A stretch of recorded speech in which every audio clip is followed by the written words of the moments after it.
Welcome to Breaking Banks. All right, welcome everyone. We are here recording live from South by Southwest at the Alloy Labs Fintech House. And yes, it is an actual house for those of you who are not watching on video for a very special crossover episode of Breaking Banks and Tech on Reg. I'm Dara Tarkowski, the host of the Tech on Reg podcast and special guest host of Breaking Banks. And because we are here at South by Southwest meeting with leaders and entrepreneurs and economists and futurists and frankly people who are much, much cooler than lawyers like me, we are here to discuss the practice of foresight. I know, big brain thoughts. And here with us to discuss the practice of foresight is Todder Moning, Senior Vice President and Lead Futurist at US Bank, and Eric Schurr, the Chief Strategy Officer at Sunrise. Welcome to South by. Welcome to Fintech House. Yeah, happy to be here. Thanks, Dara. Awesome. Before we get into the meat of our discussion, I'd love for our guests to just share a little bit about their roles with their respective FIs. Todd, we'll start with you. Todd. Great, thanks. I've been with the bank quite a long while. With our Chief Digital Officer, Dominic Ventura, started the innovation group there about 16 years ago. It's one of the longest running innovation groups at a bank. And a few years ago, had the opportunity to start an applied foresights practice. And so I've been running that with a small team of foresights folks. Awesome, Eric. Yeah, thanks, Dara. I head up the strategy and innovation area for Sunrise Banks. My role is really threefold. It's to meet with fintech founders and vendors who are looking to do business with the bank. I also am a bit of a capacity builder, building business cases for either internal capacity, internal capabilities, or external customer-facing products. And then finally, they give me the opportunity to think about tomorrow, which is where the whole notion of applied foresight comes into play. The opportunity to think about tomorrow. That's like a big thought already. But like not what you're going to have for breakfast tomorrow. Just not that. No. Yeah. So I want to set the stage for a minute about what the practice of foresight actually is for those who may know a little bit about it, but not a lot of bit about it. As I was first learning about the practice of foresight, honestly, I couldn't help but conjuring up like really strange images of bankers and lawyers huddled around a conference room table, like wistfully staring into a giant crystal ball. And don't we all wish it were actually that easy? But the truth is, with really profound and accelerated changes resulting from the application of disruptive technologies. We are at Fintech House, after all. We're talking like AI and IoT, embedded finance, insert series of buzzwords here, really do require an understanding and incorporation of innovative approaches to processes and strategic thinking, and more importantly, strategic planning, i.e. thinking about tomorrow. And honestly, who amongst us personally, professionally, hasn't been surprised by unexpected economical, political, societal events that all end up affecting us in ways that we rarely have the luxury of sitting down and thinking about long term. So in terms of rapid change, rising uncertainty, these are challenges that every organization faces more and more. So Todder and Eric, I'd love for you guys to spend just a minute sort of defining what the practice of foresight maybe means generally, but more importantly means to you as a practitioner of it. Yeah, great. And I like the crystal ball analogy. It's more like a snow globe, really, right? And shake it and see what you get one day. And then you shake it again like a magic 8-ball, right? Yeah, exactly. All right. Ask later. Foresights is really about using facts, right, about the past and present, like signals and drivers and trends in a domain that you're interested in, right? The future in our mind is domain centric. So like the future of food, the future of transportation, the future of payments, and taking those trends and helping your clients consider their biggest uncertainties using foresight tools like scenarios, right? Helping, you can't predict the future, right? Anybody that tells you they can, don't believe them unless they have like a working time machine. But what you can do is you can think about multiple little f futures that might come to bear, ones that would be of impact for that client, and then help them understand what would be preferred for them and their clients, right? What they want to move towards, positive futures, and what they want to move away from, shadow futures. And Dara, you bring up a great point. Organizations reach a point where they see an issue that they're trying to deal with, and they realize it's really more complex than what they first imagined it to be. Or they are looking at a strategic plan that is becoming increasingly short-sighted, and the problems they realize are really more long-term than what their plan is. And it's in that vein that people look for a method and a mindset to be able to begin to address those. And so for me, Foresight is a discipline, it's a process that first off takes us through the ability to acknowledge that we have biases and limited awareness, just by virtue of the fact that what we do on a day-to-day basis, the way we earn our paycheck is by being really competent in a certain area or field. And that notion gives rise to the risk that we suffer from educated incapacity, meaning we are so knowledgeable about that which is in front of us, i.e. the banking sector, the financial services sector, that we just fail to see the change that's going on outside of our industry that's going to impact us in profound ways.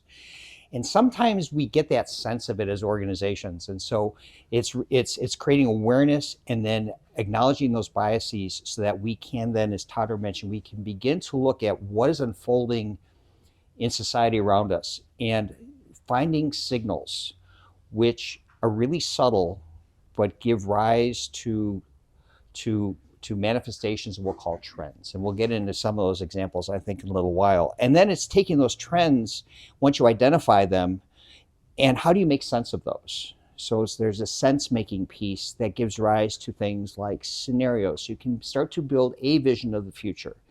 And good organizations in Foresight will build multiple variations of the future because the future is unpredictable. Nobody has that crystal ball. And then you finally put it into practice. So once you have those visions of the future, how do you either create a strategic plan that is more resilient, or how do you take action to take advantage of the opportunities you're uncovering or that you believe you are uncovering as you take and look at these futures and see, boy, there's a couple of commonalities here. So it really doesn't matter which future is going to hold true. We think that this trend is strong enough to actually go and build a product or a service around that. Yeah, and I think that's I agree with you. That's the most important part of it, the applied part, right? Because once you have those positive disruptions, opportunities, those negative disruptions, threats, what are the predicates, either the things that you would expect to see if this was starting to unfold and come true, or if you want to move toward that way, backcasting from that future, right? What's it take to get halfway there? What's it take to get halfway there? And then on Monday morning, what should I be researching, testing? Who should I be talking to? Who should I be partnering with? Well, forgive me for what might seem like a pretty obnoxious question that I'm about to ask, but we just said these are not crystal balls. We can't predict the future. When we try, we're wrong. I would imagine you both get asked the question a lot, like, okay, if we can't predict the future and we don't know what's going to happen in the economy, and Wall Street's been trying to predict the future of the stock market, and they suck at it, so why are we bothering? Why do we bother doing it if we're just wrong all the time? That's a great question. That's not obnoxious. That's it's an like, obnoxiously great question. Okay. There we go. It's a great question, and we explain it literally in one chart, right? We got two big reasons. One big reason is, it took almost 10 years for Netflix to get to 100 million users. It took 4.5 years for Facebook to get to 100 million users. It took 9 months for TikTok to get there, and it took 2 months for ChatGPT to get there. And so, when that future is coming at you faster and faster, how do you keep up, right? One very unsatisfying answer is, well, you don't, because you can't, right? Oh, that's sad. That's sad. A better answer is, well, as Foresight folks, we've been trained to get there early, right?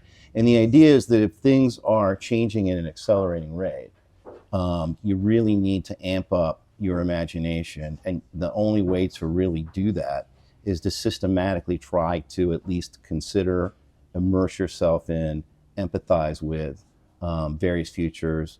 Not all of them, but the ones that would be impactful to you, to your business drivers, to your family, to people that you're serving. And I think that's one big answer. I think the second big answer is business people at the bank and at your bank as well, I'm sure, they had day jobs, right? I mean, they're working in Horizon 1. They're working with technologies and infrastructure that's already scaled. And so, if you know McKinsey's 3 horizons, there's Horizon 2 and Horizon 3. Horizon 2 are what these folks, at Fintech House and lots of other folks do relative to startups that are trying to prove product market fit, and they're going to be coming to market, soon. They're not as scaled, right? That's Horizon 2. And Horizon 3 are those things that are much farther out there. But what most people get wrong, at least I got wrong, and finally dawned on me, is that Horizon 1, 2, and 3 don't happen, in succession. They're happening in the same time space. And so we have bits of the future laying around now, right? The Horizon 3 future, they're just not scaled yet. They're the things that R&D shops are doing and scientific discoveries, and you read about them every day. It's almost like just going on an Easter egg hunt when we do future scans, right? Lots of candy in the world. We're going trick-or-treating. Eric, what do you think? Yeah, I would agree with what Todder said. And when you compare and contrast the practice of foresight versus traditional strategic planning, when you think about how that gave rise in the 60s, it was very much a finance-focused exercise. And when the pace of change was much slower, you would have a rate of growth company, a company have a rate of growth year over year. And for many times, and still many companies will do this, they'll look and they'll say, hey, we had 5% growth last year. We're going to multiply by 1.05 and put it out there. And as soon as that number hits the spreadsheet, everyone looks at it and they go, well, that's precisely wrong. And now I'm going to spend the next year trying to explain the variance up or down from that number. What we do in foresight is while we can't predict the future, we can begin to look at things that people should be paying attention to, because there is so much change across so many horizons, so many domains. So how do you begin to separate? And while we can't incorporate everything that's coming in, we can attempt to identify those serious drivers that we just need to monitor and pay attention to that could cause disruption for us. And that at least gives us the nimbleness, again, to build resilient plans. We can react without being caught unawares.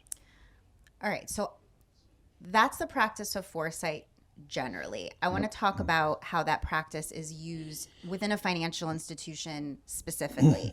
Because I think as we were getting ready for this session, a lot of the questions that I think were swirling around, we were talking, with Mr. Henricks about his thoughts.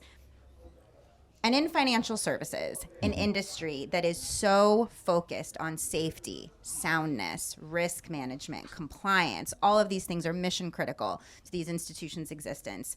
How do you really, in your roles, how do you balance that tension between, oh my gosh, new and scary with the quote unquote old and safe? And I put safe in air quotes because we all know that safe is just like a synonym for actually better understood. It's nothing we're doing is actually quote unquote safe. How do you strike that balance in your roles?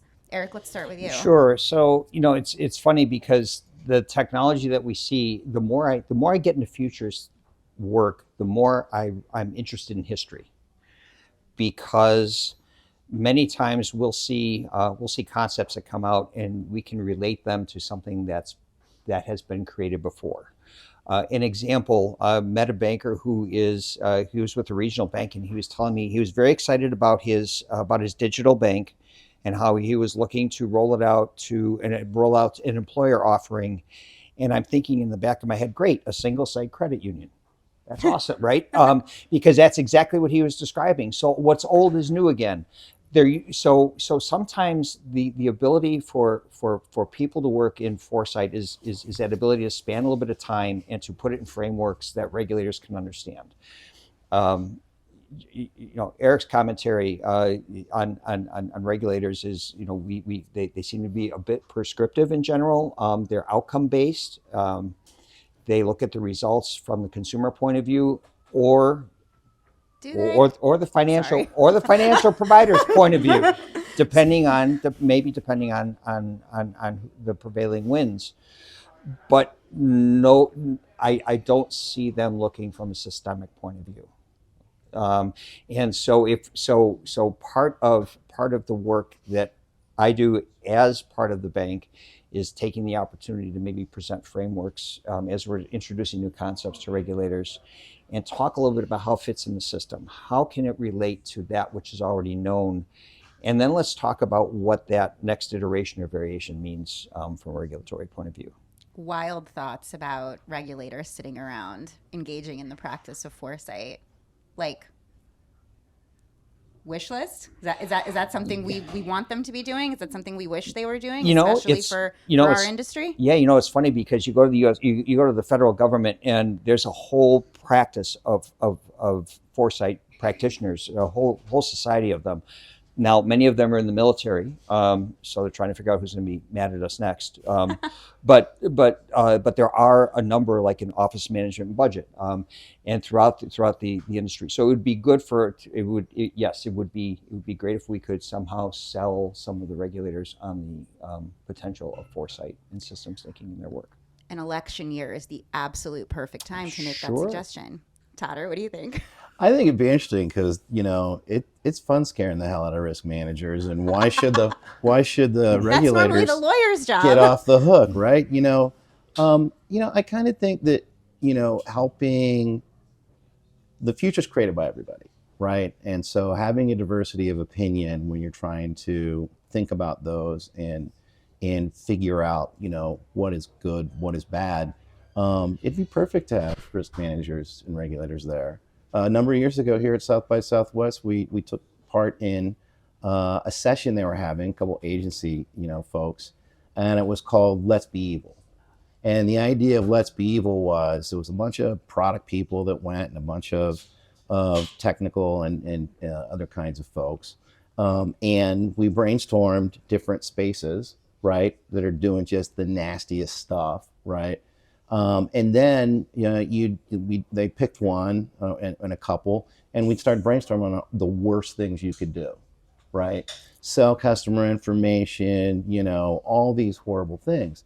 And the idea was it was kind of like a reverse form of innovation, because if you can uncover those things that are credible challenges or problems or second and third order implications that might come to be, then you can innovate and try to make services and other kinds of products that would stop that. And that's what a lot of folks in fintech do as well, like especially in RegTech. Yeah, well, I would just like to say next time there's a Let's Be Evil session happening, I would very much like an invitation so that I could personally participate in the Let's Be Evil session. That was a blast. But let's go back and talk about regulation for a minute, because Eric touched on it a little bit earlier.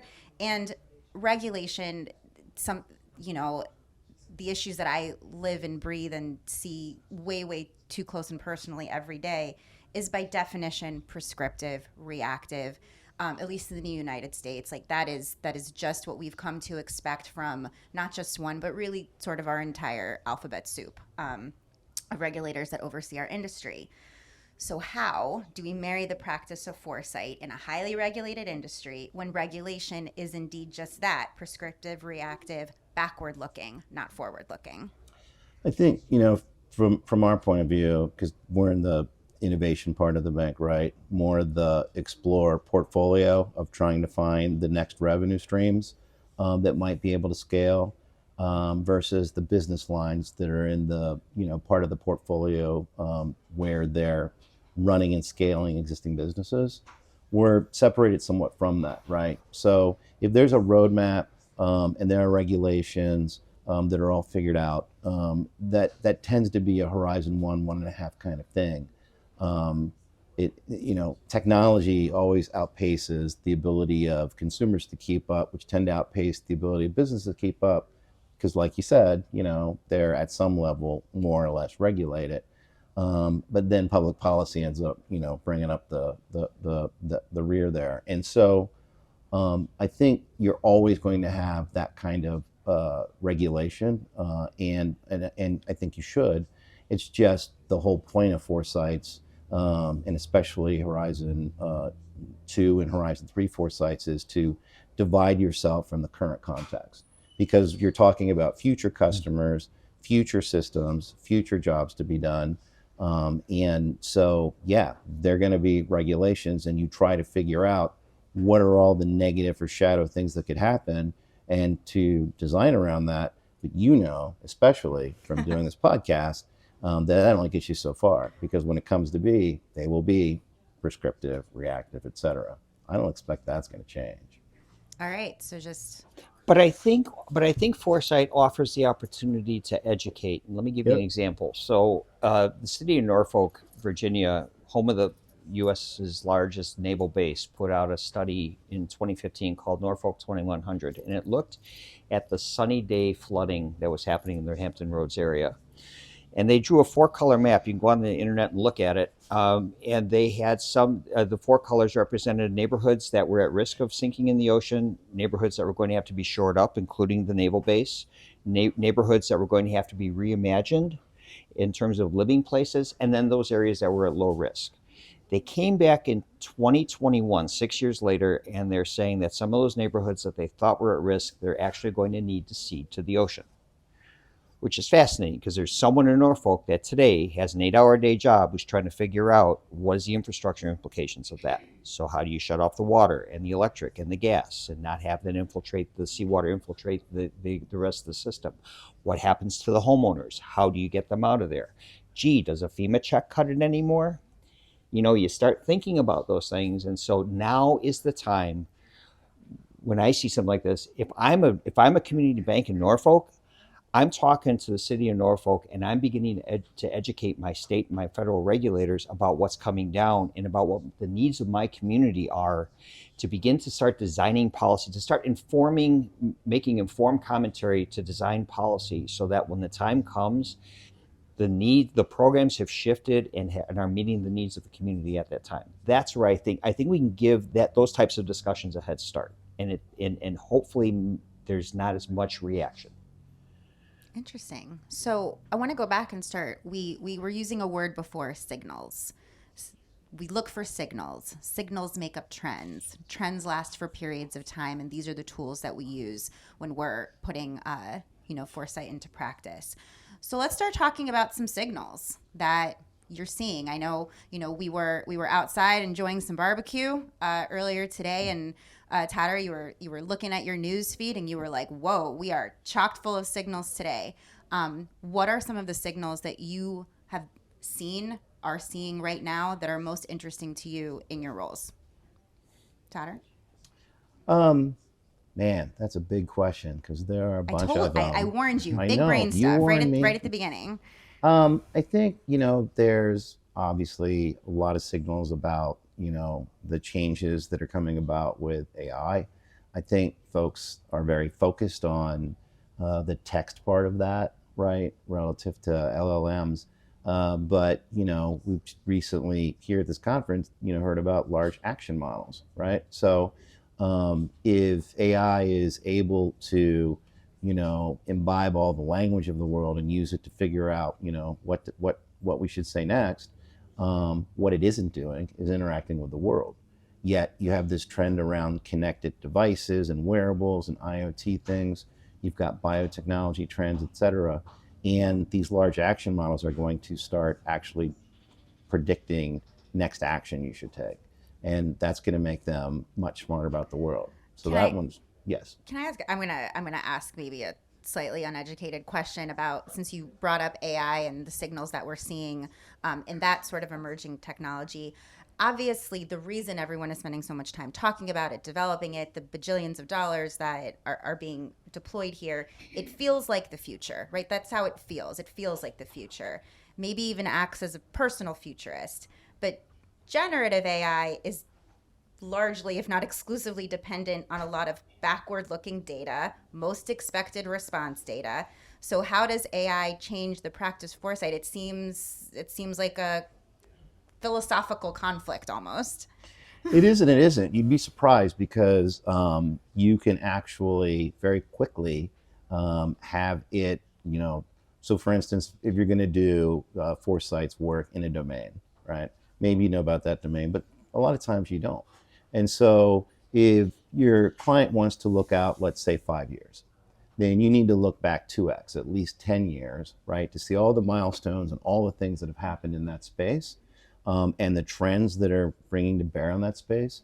And interestingly, generative AI can do that like a million times faster than I can. It can even, through creative writing and a back and forth with me, be able to, put together some scenarios, be able to, test different things like how would this change that. It's surprising. You're right. It does have the risk of, becoming an echo chamber, if you will. But so far, it's been like, holy crap, this thing writes scenarios like way faster than me. Not as creatively, but then you can turn it up like, come on, be more creative. Like, you just have to haze your AI. You have to haze your AI. I love yeah. it. Yeah. Like, little kids scream, they shouldn't, but they end up yelling at Alexa, right? It's like, come on, you can do better than that. See, and I take a slightly different view on this. I'm not as sold on AI as maybe others are. I agree with Todder that for base work, if you're looking back, because it is historically data based and data is history, that's great. But if you take the view that is which is known to us as the history, that which is unfolding is the present, and that which is unknown is the future. AI probably is going to have pretty much the same track record as my crystal ball, which is cloudy. I want to go on the record. Now, the danger I see in trying to use AI to look forward is twofold. I think, the large language models, for me, the key word there is models and being database, the bias in the type of data. I cannot help but think that as more AI data is dumped into the data lake, that more models pull up, that conversely human generated intuition is going to become more important. And it's going to be a little bit harder to separate the wheat from the chaff in that respect. We were talking about there's so many signals that we're seeing in ESG.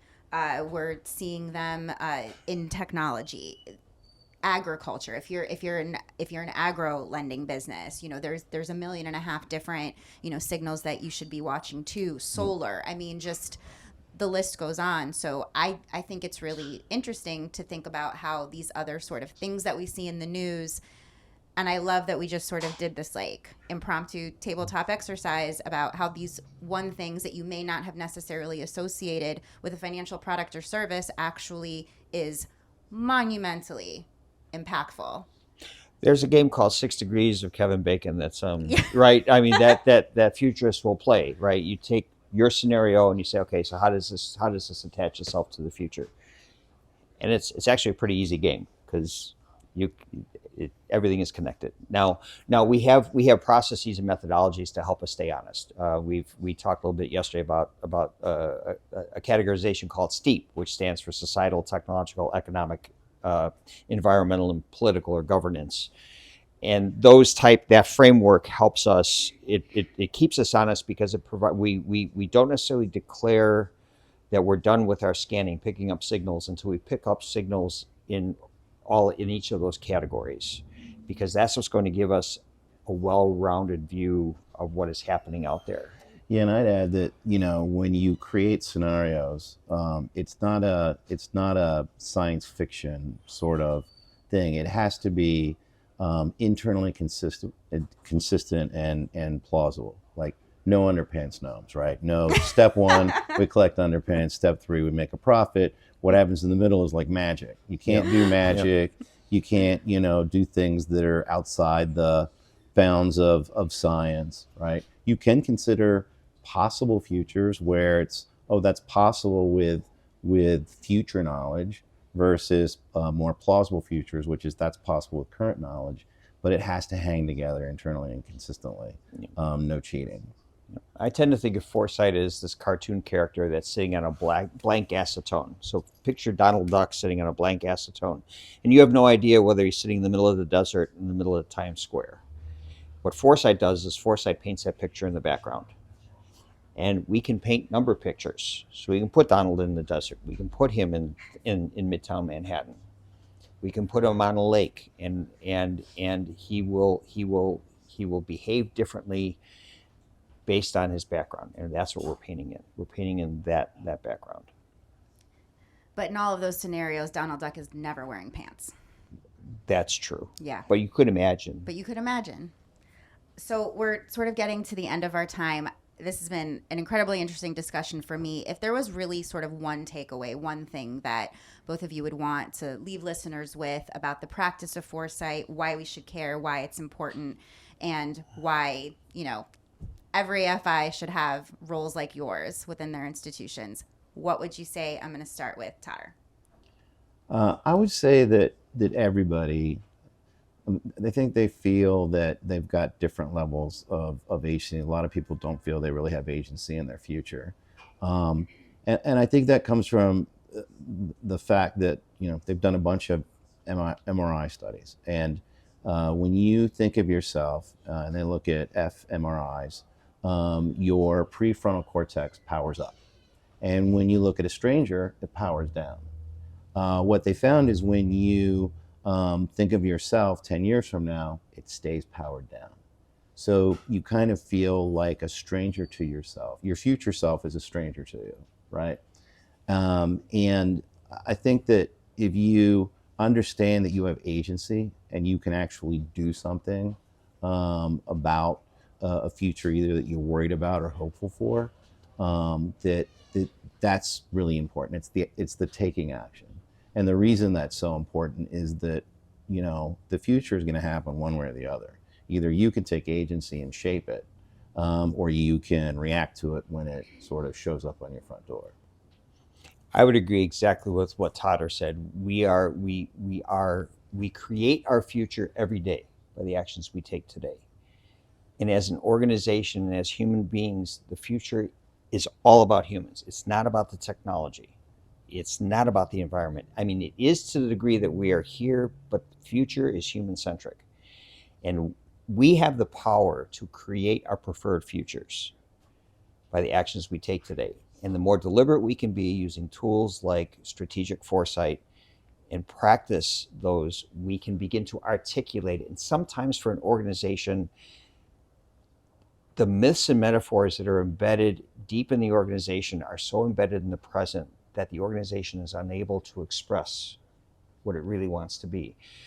And I think one of the most powerful outcomes I've had working with organizations in this is when they actually find a voice, when they can put their preferred future into words, and it gives them a beacon. Now they can start looking at their mission and tying it to that beacon and start planning. And that to me is the gift of foresight. I'm not even going to try to sum it up better than the two of you just did. Thank you so much for your time here, live from Fintech House at South by Southwest. Thanks again. And who knows? We've got lots more geopolitical, economical signals that we should all be watching for. So thanks again. Thanks, pleasure. That's it for this week. If you like the show, make sure to give us a 5-star rating on your favorite podcast platform, or share it with a friend, or share it on social media. We'll see you again next week with more Breaking Banks.